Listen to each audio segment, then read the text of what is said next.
యాక్చువల్గా పవన్కి కథ ఏంటంటే చిన్న పిలుస్తా కదా, మా అన్నయ్య కూతురు సేమ్ అలాగే ఉంటుంది.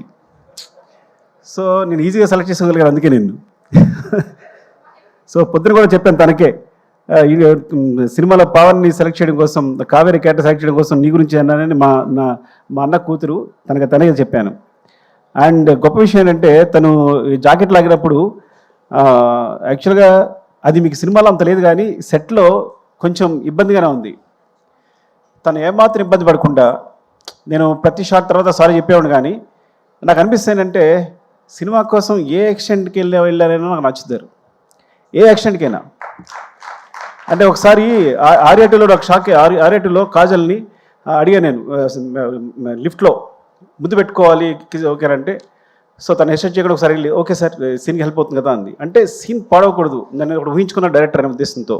సో తను ఏమాత్రం అబ్జెక్ట్ చేయకుండా పాప అందరి ముందు అలాగే నిలబడింది చేస్తున్నప్పుడు.